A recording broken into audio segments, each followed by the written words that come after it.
It's ridiculous. Rejecting it. Yes, and Bryce, it's the first rule of improv. I am in the hierarchy. I'm up here. You're down here. That's where we're getting to. It's consistency. This is going to be a good game. I'm It's excited for the game. No consistency. improv. I'm excited for the game as well. Everyone is excited for the game. The Macca's Champ Select is excited for the game. Let's throw it to the desk. That was a fast breakdown. Did they even talk about the game? What game? No, I don't think so. We can, though. Well, Final game guess of the we're night. never going to know. Final game Yeah. of the night. Final Here game of the we are. week. Look, there's just no suspense in this show. Yeah, I know. Going to be Avant Gaming going up against Mammoth. This is number 1 and number 2 in the OPL right now. This is the third game that Avant Gaming is going to play with their full lineup. They are yet to lose with it, and Mammoth are just yet to lose. Yeah, I mean, yesterday there was definitely a chance that Mammoth could have dropped that game, but still undefeated as we get into the Macca's Champion Select.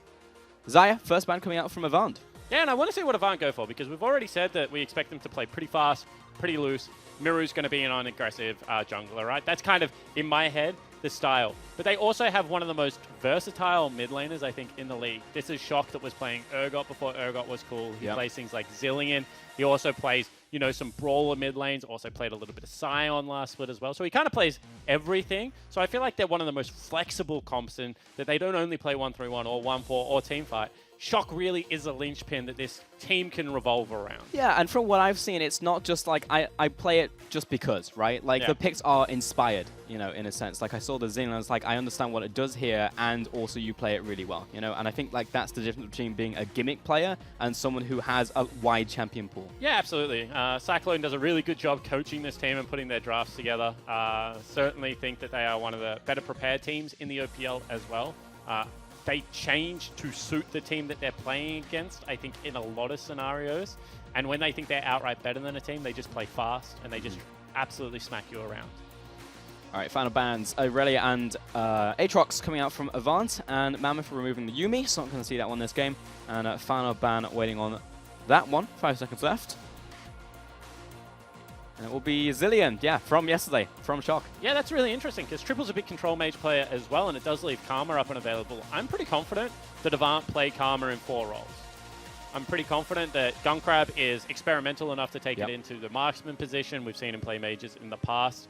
I'm sure Aladoric, Shock, and Chippies all play it. Whispers of the legendary tank Karma are starting to come back into the scene as well. So certainly one of the most versatile support slash mid lane slash top laners in the game. That's right Nick now. Boy's fault. The most fertile champion. Like that's not. It's not a descriptor. Mammoth back over to their side. Sona pick up. Let's see if the Taric goes alongside that. I kind of like when you don't lock in the Taric straight away because I feel like Taric kind of sucks like by himself as well. Oh yeah. And I feel like Sona, Tahm Kench, Zona Galio are like fine combinations. I don't think they're as good as the Sona Taric, but I think that this is something that Mammoth would be able to play, but they don't agree. Yeah, it definitely forces you into a wonky position. It's like, well, we have the Taric, now we just need to figure out, you know, what we're doing with it. Yeah. And now this is one of those games where if you go like Olaf Jinx or something, you've just got a straight up fast push composition. And we've already seen, you know, today that fast push does work against Sona Taric, and you're able to accelerate the stage of the game. I mean, was that just a Ziggs lock in? It was, yeah, just straight up. I feel like Rusty kind of hinted at it in a champion select that Ziggs was a little bit more than a troll hover. Yeah. Maybe showed his hand a little bit. I mean, sure, but that was also into like a specific composition. This is just, we're going to pick it first phase with the Karma and the Olaf. And this is what I'm saying. I expect that to be a Ziggs Karma bottom lane. Yeah. And they're just going to push. And Sona Taric are going to scream for jungle help and maybe some mid lane roams. Because that's all they can really do in this scenario. They have no wave clear pulse. Sure, yeah. I mean, to be honest, these are still flex picks, right? Like, you have so much versatility on the side of Avant that you can choose to do whatever you want at this point. Mammoth locking in Jarvan before the next phase of bans is interesting. Almost says, all right, we're looking actually now towards the laning phase and the early games to just try and disrupt this, because clearly Avant, once they get set up, there's not a lot we can do about it. Yeah, absolutely. And I mean, Jarvan kind of is the only answer to Olaf left up and available. Now that Conqueror Olaf exists, Lee Sin doesn't win the 1v1 anymore. Elise kind of sucks against him, to be honest. Like, all the old counters are starting to fall off. The counter now is trap him in the Cataclysm and flash out. Like, you know, stay in the baby cage for a little bit. Think about what you've done. Stop Ragnarocking my 80 carry. That's pretty much that. So, yeah, Vladimir will be the ban out here by Mammoth. One of Chippy's best mages top lane. Yeah. Nico the next ban as well. So definitely looking towards the center lane still. Azir ban out. Also just blocking like terrain champions, to be honest. Yeah, Yasuo found a ban away. Yeah, that's really interesting. And it's going to be a Jace lock-in here, potentially for Fudge. Don't think Triple has played much Jace in his time, and they do like to hold counter pick to 5th for Triple. Is this double red side? No, they played blue against Order, I'm pretty sure, yesterday. So a couple of different games plans here for Mammoth, but they end up in a similar situation. They've got very good dive, very good sustained damage so far in this team comp. How much do you think this is Mammoth pivoting after seeing Karma Olaf, and how much do you think this was like premeditated, being like, okay, with these bans they're going to take Karma Olaf in this composition, and we have something that we want to play into it? Well, I think they knew they were going to take Karma Olaf, but I don't think they knew they were going to take Ziggs. Yeah. And Ziggs kind of changes the dynamic because he has just like a really good wave clear and turret damage. So I think all that has changed right now for Mammoth is that they know that the game is a lot more volatile in that if they put the Ziggs behind, he's going to be useless. But if he ever gets access to those turrets, this game could end really, really quickly. So they just need to be cleaner. I don't think they need to change their pick ban, but they do need to be very aware of the cleanliness of this game. They can't let it kind of fall apart. And Fiora will be the final pickup as well. And I'm seeing glimpses almost like looking at all this comp this last game, you know, and it's just like now that I see not the same composition but a similar one from Mammoth, like how are they going to pilot it versus what we saw in the last game? You know, how is that early game and the plays they're setting up for going to look like? Avant picking up the Syndra for the mid lane, Shock just again showing its infinite champion pool, and top lane it will be the Camille. Yeah, he's maybe one of the best Syndras in the league as well. I think he plays a really, really clean Syndra. In saying that, Camille should dumpster the like a Fiora should dumpster the Camille. Really good counter pick there for Fudge in the top lane. So I'm interested to see how the young man, I think in his 2nd or 3rd OPL game, goes up against Chippies, who historically has been the best carry player in the top position in the OPL. And I think that this is one of those matchups where if you get an early kill on Fiora, you run away with it. But you need a little bit more to get rolling on Camille. You kind of need some life steal. You need the ability to be able to like kill her in like one trade, because the extended trades just certainly go the favor of the Fiora. Yeah, Camille's is funny because you can actually like go 5-0 in lane but still feel like you're 0-0-0, you know, for the longest time. And even this matchup is actually pretty storied, right? Like it used to be a pure skill matchup where you would use the hook shot to bait out like the riposte, and then you would have some back and forth. Then Camille just got slapped with nerfs, and then it just becomes more of a Fiora-dominated matchup. But yeah, I think the grasp changes and kind of buffs really helped Fiora as well, because she stays in combat on the wave pretty much the whole laning phase, and then is able to proc that as she darts in. It gives her some much-needed sustain that was missing from her kit. Also some buffs around MSI time to that E, and kind of the potential crit that comes out as well means that she's just very powerful at the moment, is what I guess I'm saying, in specific counter matchups. And very interesting that Mammoth would be willing to kind of take the counter pick away from Triple and give it to Fudge against Avant, who play very well around the top side of the map. All right, well, we're getting on to the Rift, and as always, we have another coach. So we've got Cyclone. How you doing? Yeah, good. Nice to be back. Good to have you back, Johnny. It's been a while. Yeah, it has been. You guys missed me out a couple weeks. How are you enjoying your time at Avant Gaming? Is Rusty a nice head coach? Oh, he's wonderful. Yeah, so easy to get along with, and you know, these guys are pretty mature players as well, so they've got a pretty slick operation, and I just come in and do my job. And now I was saying that during one of the other champion selects, Ziggs was hovered, and Rusty maybe showed the hands that this wasn't a troll. How frustrating is it when he gives away your draft that you're going to pick 2 games later to the team, you know, 2 hours before the comp? Well, the thing is that when we do that, you don't know if we're serious or if we're throwing you for a loop. So I don't mind him doing it because you probably take it less seriously. I certainly did at the time. Talk to me about what this comp does. You got kind of really good pushing out of the bottom lane, but then, you know, pretty standard top side of the map right now. Yeah, I mean, we just like having a lot of bruises and being able to start fights on our terms, and this is a comp that lets us do that. All right, cool. And you kind of mentioned the maturity of your playing group. Rusty said that he, you know, gives specific jobs out to these guys. Where do you kind of fit in? Because I assume Rusty does a lot of the strategic stuff. Like, what are you bringing to this Avant Gaming lineup right now? Yeah, so obviously, because Rusty's busy on broadcast day, primarily my job is to make sure that drafts go smoothly. However, I'm not actually in the house with the team all the time because I have a second job. So that means that basically these guys come up with some ideas, and I just try and poke as many holes in them as I can. And if I can't do that, then we pick it. All right, that's fair. All right, well, thank you for joining us, and best of luck in the game. Yeah, thanks, guys. Always really fun to talk to Cyclone. Obviously a Kiwi, and we don't have enough of them in the OPL. He's got a couple of them on his team, however, in Shock and Chippies. And has a really good background because he is a very good trampoliner, so he knows what it's like to be involved in elite sport. And he also has done, you know, a little bit of psychology and things like that. So I think pretty smart guy to have around teams. Has worked with people like the Chiefs historically, and I think this Avant lineup is just going from strength to strength and kind of came out of nowhere at the start of the year. No one really expect these rookies and, you know, the makeup of Tectonic players to be able to elevate to kind of this level. But so far, it's been such a great story to track this team. Yeah, you know, and I think like that's the value of a varied perspective. You know, there's a lot of things that you wouldn't necessarily would say that you could apply to esports, but then you have like obviously the history of Fnatic and looking at their coaches, like poker backgrounds, that type of stuff. And yeah, it makes for some interesting mixes. Yeah, I think smart people that communicate well just make good League of Legends coaches. And you can see already that this bottom lane has turned into a little bit of a nightmare. This repetitive poke is kind of shutting down King and Destiny very hard. And King's felt it's that much of a difficult lane that he has to go for the Inspiration Tree and a little bit more of the Magical Spell Book as opposed to the Klepto. So not even going to farm gold at the same rate as we've seen other Sonic Taric lanes be able to do. Yeah, and this is essentially what, you know, it saves in the tin when you look at a Karma Ziggs lane. It's just like, how oppressive are they going to be? Well, answer, very. I was just taking a look at that first wave and seeing actually how much the Sona Taric would get underneath that tower, and the answer is just, yeah, not a whole lot. 16 farms there. Name, mid lane gank, however, and Shock. Oh, flash into the knockback, flag, drag, knocked up. That will be first blood. Yeah, really nicely played from Triple there, just burning the Summoner spell early, being able to flash over the top, knock him back, make the journey a little bit longer. That will mean that they have an area to now play around. That is going to be a flashless Syndra that will be very prone to ganks from the Jarvan.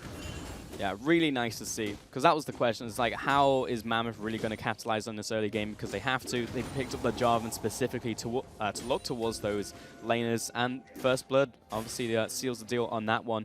Looking towards the top lane as well here. Chippy's looking for his first ward down, and will continue pushing his wave in. Yeah, and that's really well played from Podge. I don't know if people caught what he did there, but he went for a short trade onto Chippies and then just was able to get enough poke to chase him off the wave and enact a freeze for himself, which means that now with Babip on the top side of the map, has complete wave control, can pick when he looks to trade. However, Miru coming in bottom lane. Looking even for a potential tower dive. It's really on that poke landing there from King. Yeah, it really was just on that. You know, if all those skill shots had landed, 100% that was going to be a dive and looking for the burst damage onto at least the Sona.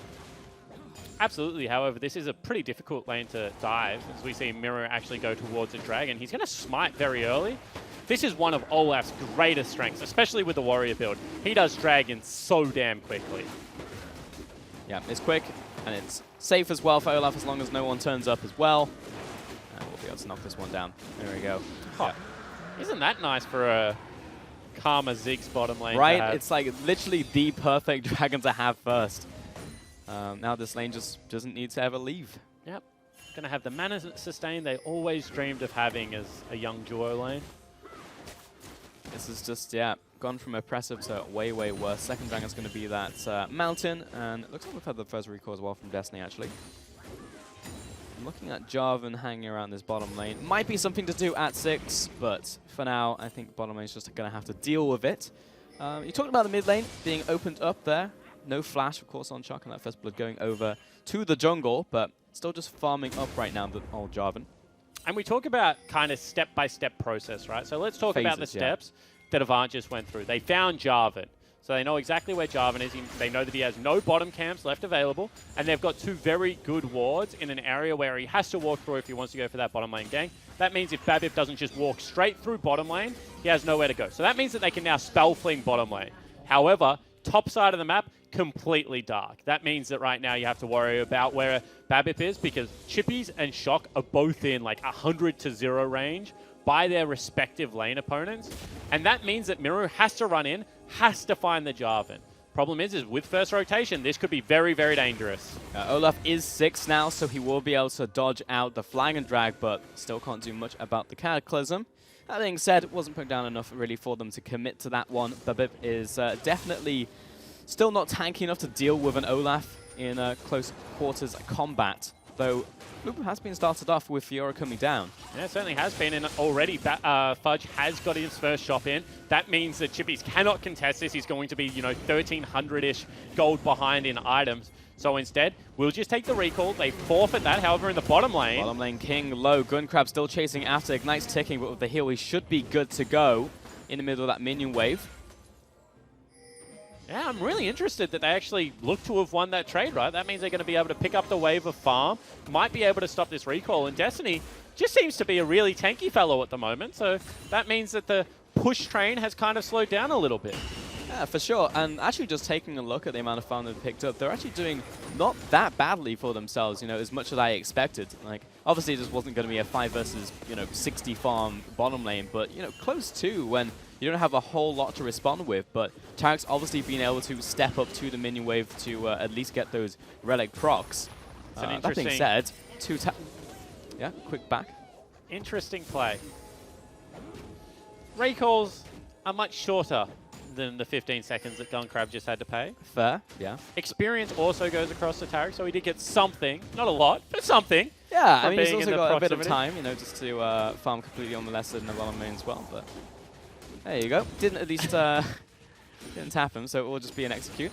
It happens to the best of us, Pulse. I've executed before. And the worst of us. Anyway, mid lane, here comes Jarvan. Nice shock blast. It's a shock. Won't be too much more than that. And yeah, really just looking at the second phase of buffs at the moment, so it's going to be a lot of just house cleaning for these junglers for the next minute and a half to 2 minutes. And it's the first time that the wave is actually pushing up to AV's tower on the bottom side. Actually looking for a bit of a contest here though, Miru. And Triple just kind of taking all of that to the face. Will just straight up die, but Bit pops the ultimate, and that's going to be a double kill for the Olaf. King does not have the damage to finish him off. As the fault with the Karma, he's put him on a leash, chasing him down, taking his dog for a walk right now. King underneath the tower, last auto attack. Aladoric's going to get it. And Miru is a monster. That is the jungler and the support running into the mid laner and the jungler and just tearing them apart.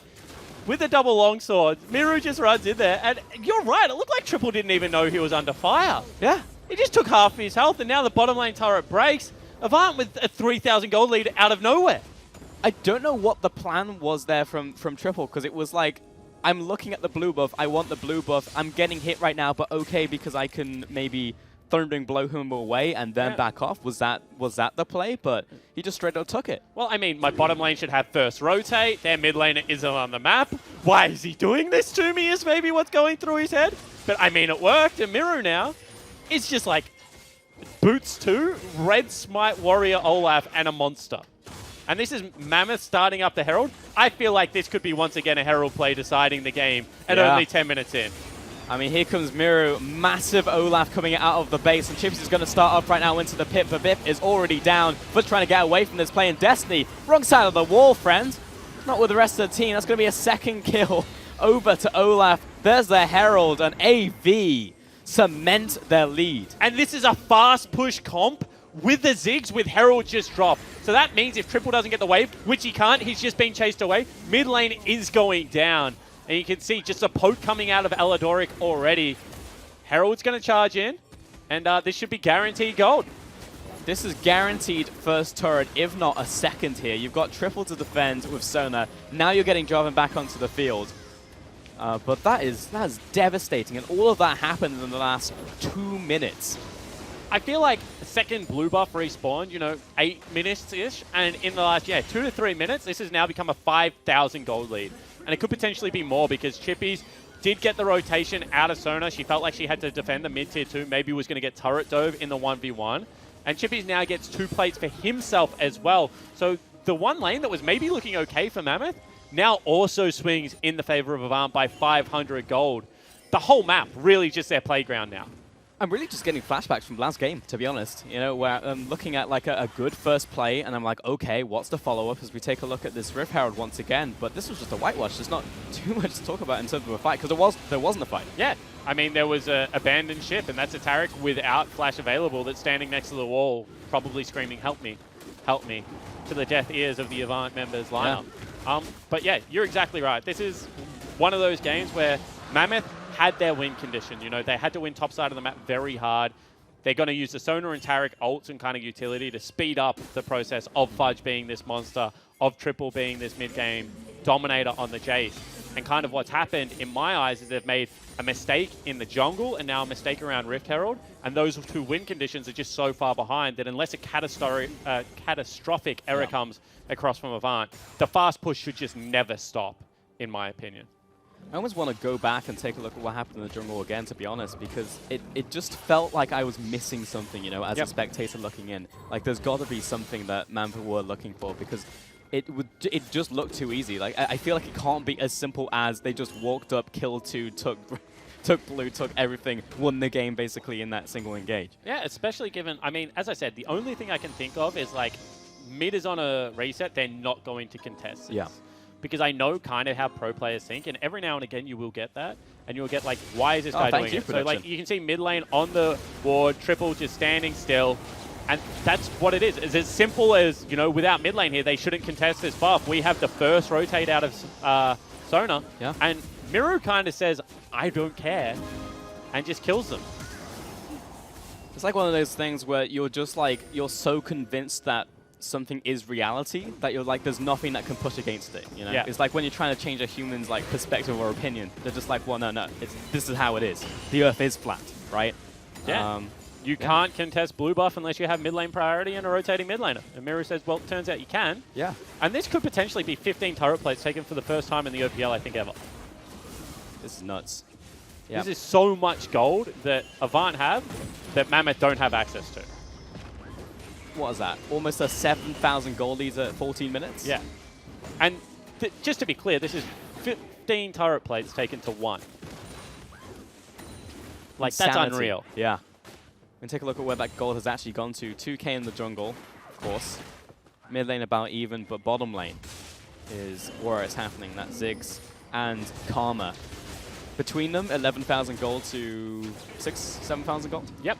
And the big thing for me is that Aladoric, like, you talk about Ziggs being the main beneficiary, which is true, but Aladoric, with the Spell Thieves, has just been able to hit the turret on cooldown, right? Yeah. And that is so Easy much proc. additional gold that's going to be very early wards out of the map. That's why you see Vision is so easy right now. He's got himself a redemption at this stage of the game. I mean, you know, maybe not going to go for the Ardent this time around because it is really only going to be Camille benefiting from that. Maybe Miru to a certain extent, given the fact that he's like a full AD. Olaf, so it could be a good item, but you know, maybe we see something like the Chalice coming out, the Athenes, or you know, complete luxury items. You know, maybe you get removal of snares and stuns coming across from the cup as well, that I can't remember the name of, and it just completely escaped me. And Bryce was really good at using it, so I'm sure he'll tweet at me. But this is just the thing that wasn't Athenes. It used to build out a Chalice that removes CCs on other people. Mikhail's? Mikhail's Crucible. There we go. There you go. Told you it was a cup. It's a crucible. Yes. Exactly that. Mikhail's cup. Mikhail's cup. Mikhail's chalice. But I'm looking at this game and I'm just kind of... My mind was elsewhere because I was looking at Mammoth and I'm like, this is the undefeated team right now in OPL. And this is... Like, if you didn't know that, if you just didn't have that knowledge and you just looked at Avant right now, just slamming them across the board, like, you wouldn't know it. Well, let's talk about how Mammoth got to being undefeated, right? A little bit, because we do have a bit of a lull in this game as, you know, another turret's going to push in. Chiefs look like they were going to beat them. As, actually, Triple might be dead. He's alright. He's fine. So, Chiefs should have beaten them. Raze got caught out in one team fight. They had a massive advantage, and Mammoth were able to bring it back. I think the Bombers also got a good lead over Mammoth last week, and then Mammoth really fought back into that game, and I thought that that was more of, you know, Mammoth certainly putting the pressure on there. And then Order yesterday also beat them out really cleanly in the early game, but just played a messy mid-game. So of the current of 5 wins right now, I think Mammoth have outright lost 3 early games. Yeah. In my opinion, you know, Mammoth fans obviously going to disagree with this. So that's why I thought that Avant were going to be a hard matchup for them. Because in my head, of those teams, Avant is out and out the best early game team. Now, obviously, we're yet to see them play against Chiefs. I'm pretty sure that's the matchup that they play next week in the last game of the round robin. But this is a team that could have only lost 1 game with double substitutes. Like, that's the stage that we're kind of approaching right now with Avant. And their early game with Miru has looked, honestly, next level. Yeah, 100%. 3-0-2, 100% appearance rate in all of the kills so far. And on Olaf too, right here, Yep. like into Jarvan. There was a small look there, as you can see on your screen, from Mammoth to see if they could find that pick onto Chippies. Not gonna happen. Spotted out. And this is what I was saying, right? So this is where the decision making becomes really important, because every one of those picks you go for, you lose a turret. Because you saw how quickly Ziggs eats through them, right?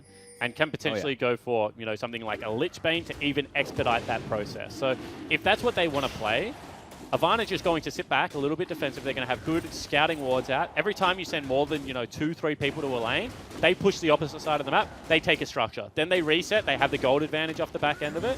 And so you have to make every single one of those plays work if you're Mammoth. Because right now, you know, there's only 6 turrets left on the map. They only have 6 more plays to make in a game that has only gone for 17 minutes so far. Yeah. You know, that is so little time to be able to pull this game back from the brink. I mean, you called it literally yourself in Champions Selection. It was like, this is a game that could end very quickly. Very, very quickly. You know, we've had some fast games today, but, you know, I wouldn't hold it against anyone if they called it right here. But Mammoth, I mean, there's still a chance, right? Like, there's always going to be a chance when you have picks like Jarvan, like Jason, even a Fiora who has basically just been untouched this game. I mean, 0-0-0, who's just sat in the side lane, has Ramnus Hydra.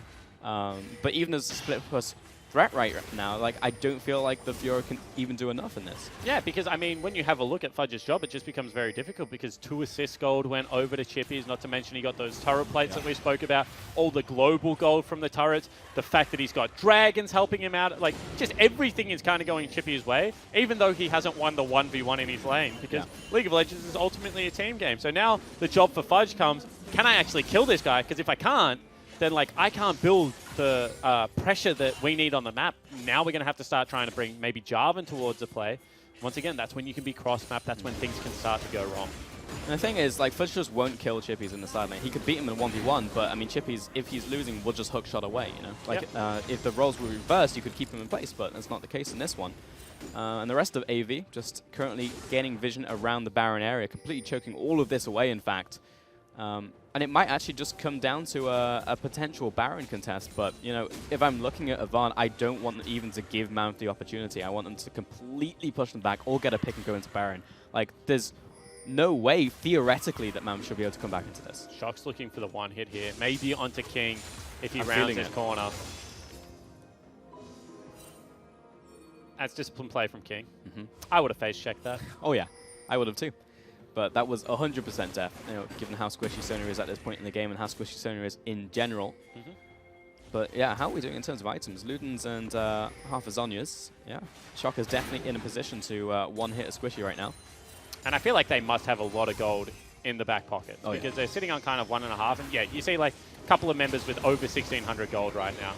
So I feel like this can be a reset before the Baron and, you know, potentially even overstaying a little bit here because the gold has been spent on the Mammoth lineup and hasn't really been on the Avant Gaming lineup.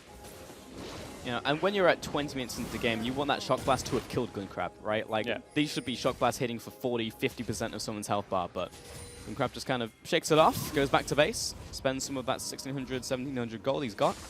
And we're looking towards second items, honestly, from a lot of this AV roster in time for a potential Baron play / Dragon play. Like, I'm looking at someone making a horrendous misstep from Avant and the good pick from Mammoth into a potential Baron as a comeback, but like it sounds absurd just saying that out loud. Yeah, I mean, that's what they need, right? Yeah. The only way I can really see is like a monstrous 5v. Oh, actually, 1v1.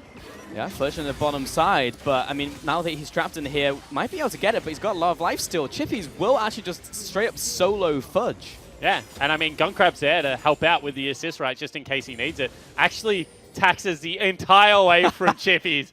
Chippies kind of shakes his head. Gunkrab says, I got to get it pushing a little bit quicker, buddy. Yep. But that is, you know, as we were saying, the best case scenario. The isolated 1v1 coming across and Fudge not being able to win it. A little bit of mind games there from Chippies. Baits him into the early riposte before he goes onto the wall.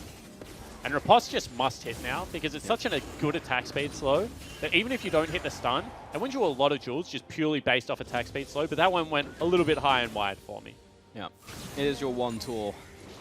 But that was it, you know, we were talking about that just a little bit earlier, and it's just like that needs to work. And now that's shut down, so we're looking at like limited options on the board. Just cross another one off the list. Now we really are just looking at like the Baron play. But Avant are just doing a good job of taking vision, playing it slow, pushing people out, waiting for spikes, which they have now just picked up, by the way. Everybody on second item. And Avant now on the bottom side. They are playing this so clean to a point where it's like, well, actually just sit around Dragon, see if we can get a pick, go for Dragon, go for Baron. There is no agency, it feels, from Avant at all. Yeah, absolutely. I mean, they're just giving nothing back, right? And when you have a look at kind of the checklist that they have to go through, it's a real easy one. Deny vision, pick up neutral objectives, or push turrets. Versus a checklist that Mammoth have to go through, like we need to wait for them to be split. Yep. We need to pick one of the crucial members, probably Shock or Gunkrab. And the Triple Mountain's just making this job even easier, Pulse. Like, just across the board right now, the game is gifting so much towards the Avant Gaming lineup and really putting some difficult scenarios to Mammoth. Yeah, I mean, they can literally one-shot a tower now, right? That's Triple Mountain with a Ziggs, right? Like, I actually just want Gunkrab to get the opportunity to come in with a short fuse and see how much damage he does against the tower. Because I reckon it's going to be, like, easy 40%. You know, you put in the fact that he's got the satchel as well. One auto. Explosion from 35%, yeah. Into, you know, maybe an auto or two from a couple of other members, and then the satchel goes down and turret disappears. Yeah, I mean, we talk so often about inhibited lines being like where you want to hold them, but I mean, the fact that Gunkrab from long range can just one-tap it is, you know, another nail in the Mammoth coffin. This has just been an absolute wild ride. Like, no one else plays these kind of comps. You know, you can add two really fun comps to League of Legends today. Just, you know, what we're seeing right now out of Avant, which is like a sieging comp, as well as the fact that Direwolves played like one of those old school, slow, fast push comps as well with the Anivia or with the Caitlyn. But that's more about getting towards the 1-2 item marks and then starting to hit turrets, whereas this one just seemed to be able to do it from literally level 2. True.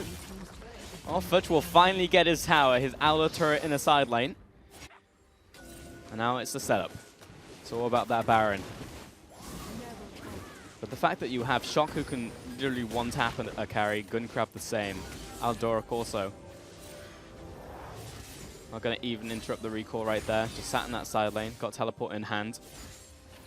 And it feels like we are setting up for that big explosive finish, but I just kind of get the feeling that it's just going to be a team getting just run down. Well, what I will say is that this is kind of similar to the Order game where the gold lead hasn't grown at all. Yeah. And Mammoth have done a really good job of holding on, and they do have the ability to win late game team fights. You know, you got yourself a Jace that's really, really fed at this stage, as well as that Sonar Taric, which is just so pesky to deal with. If you take the wrong engage and they nullify a lot of it, re-engage through the Sonar ult, it can be quite difficult to be able to take 5v5s, and we haven't really seen many turrets be hit in quite a long time. So if they can hold them here, I think that there is hope for the Mammoth lineup. It's just that, once again, very few mistakes can actually happen right now. It all starts with this. Starting off the Baron. It's also a potential for maybe even a steal, but Baron is dropping very quickly, down to half already. Destiny over the wall, triple. He's going to be leading the charge on this one. That's a big shock blast. It's enough to send them packing for now. Yeah, Gunkrab and Miru low. And that's a really nice shock blast coming in. You know, that's every member. You could see Miru backed away and said, we need to hold it. We need to bait them in. And Triple just says, we're not coming in. We're just going to shoot you from out here. And that's really well done. And now potentially going to look for even more damage on the Gunkrab, which he finds. And this is just, there's breaks being put on this game and the gold lead slowly closing. This Fiora is getting to the point where she will start winning the 1v1s. This is big. Still wounded members on the side of Avant. Another shock blast coming across. He just picked up the last Whisper, by the way, so starting to do significantly more damage against a lot of these members of Avant who have actually picked up armor very early on into the game. So Triple, this is his time to shine. And Mammoth, for the first time, it feels like in a long time, are able to push out and actually push Avant 2 towers. But we did just have the recall coming from Aldoric, coming back onto the map now. But we have, well, truly stalled out. Yeah, and this game is completely just died in terms of pace, right? And we're now seeing a really stubborn Avant want to continue to play around this Baron, but they just don't have the tanks, and because they're not running things that like can even assist in the tanking, you know, this isn't a lifesteal AD carry that can maybe tank a couple of hits. It's purely going to be the Olaf that has to stand there and tank everything versus a very fed Jace now. I feel like the Baron's just becoming a little bit of a trap that they're getting drawn to too many times. Yeah, I mean, I felt like maybe I called it too early because I was like, there seems like no opportunity for Mammoth, but by virtue of stalling, they have opened up more options for themselves. And again, gold lead has not changed in the last 10, 15 minutes. Next Dragon's going to be spawning very shortly. Being said, AV, if they even get the chance to hit the Baron and everybody's there at the same time with triple Mountain, it will drop very quickly. Looks like that's what they're doing. Yeah, but Mammoth is still here. They're opening the door to allow Mammoth potential play. Redemption will come down. If they steal this, it's game on. Yeah, Shock Blast over the wall. Babip waiting for it. I mean, they're literally giving up the 50-50. Jump over the wall is secured by Olaf, though. They will drop the enemy jungler. Shock comes in, looking for the one-shot. Great follow-up from Chippy's right there. The ultimatum has been issued. Double kill comes in. Destiny getting chased back. Bottom lane Fudge is doing work onto those towers, but that should be it now from Avant.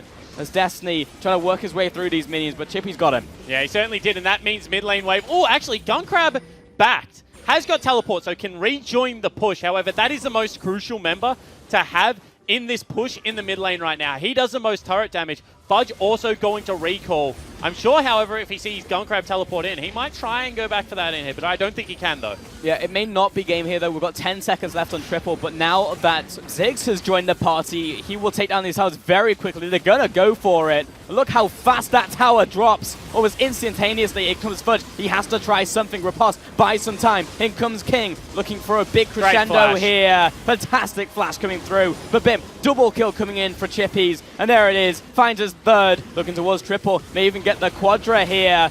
Looking towards that tower, and they just want kills. They're hungry for this one. Maybe even the second Penta of the night. In comes the final kill. Pentakill comes out for Chippies.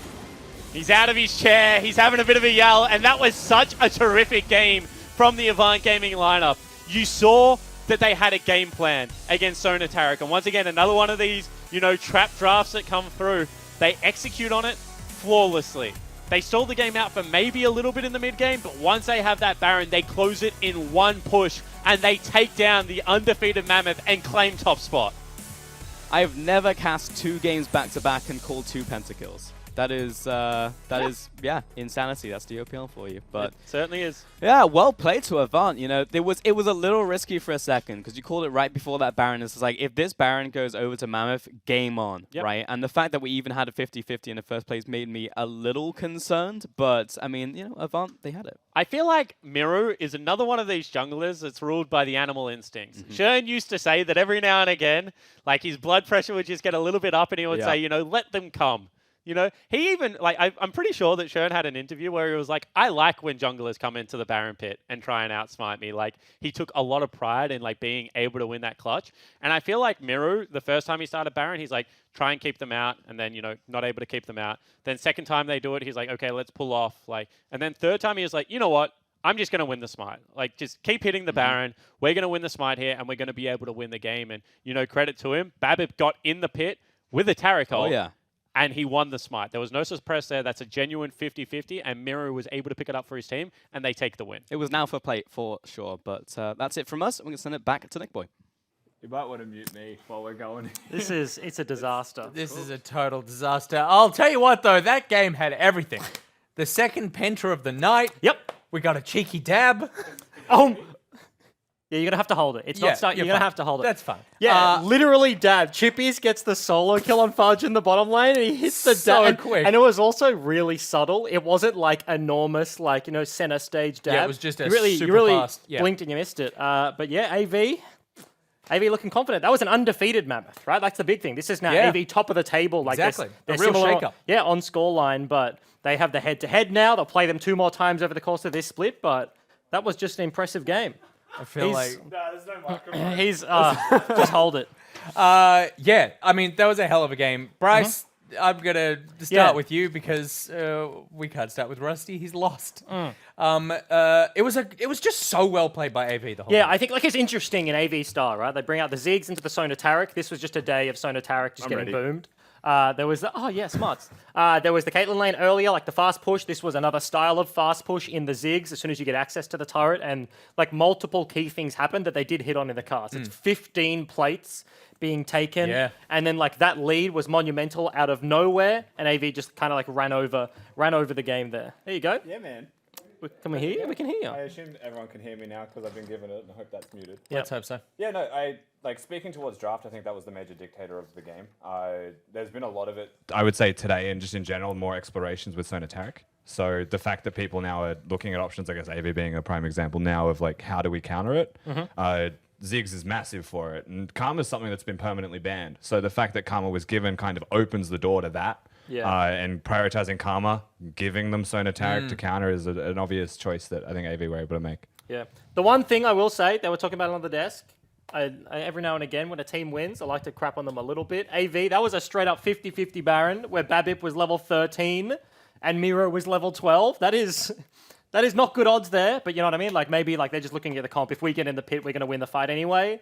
And they were able to close it out. Most of it was Triple. Like, Triple was doing so much work to delay the game. Yeah. It was unreal. He was hitting triple shock blast on a team that had no healing. Like, Karma has shields and redemption, but you don't want to waste that. And, like, Triple literally bought Mammoth all of the time that they had bought in that game, which made it a 50-50. Like, if they stole that Baron, Babbitt got the smite, but Triple got them there. Yeah, even like the first blood, I think in the mid lane, like super clean. Like Jace goes in, he gets the auto, and like kind of holds the flash because you could see Shock waiting for it, and then they get like the flash knocked back into his jungler. But yeah, wasn't really enough there for Mammoth. So undefeated streak down the drain. Gone. Congratulations dab it off the to AV. side. Just a real hell of a game. And congratulations to a film that has won. We're about to find out what you're going to watch. And it looks like the winner is, with 37% of the vote, Pulp Fiction! There we go. Rusty, you and I just A tanked. lot of anime fans we- is can what we I was bring- taken from that. Yeah, can we bring that back up? I want to see what the percentages were. Okay, Nick and Rusty on 18. Yeah. Ghost in the Hey, Shell we're was on the board. There's no Well, loser look, here. There's no loser Yeah. here. Yeah. I mean, you were tied third, so that's still a podium finish. And I would argue that the best film won as well. Like, Yeah. the objectively best movie. So we'll have to figure out now how we're going to quiz you on this. If the chat have any ideas, please send in your suggestions to the OPL Twitter or to my Twitter. Let us know. If not, we'll think of something. Question number 1. What is in Marcellus Wallace's briefcase? He hasn't watched it yet. yeah, What do you think's in there? is it a gun? No. Wow. I don't know who Marcelo must. You have so much to I learn. don't. All right, the results for today. Let's get them up. It's always just half a second of fear with the graphics department. First game, Bombers versus Direwolves.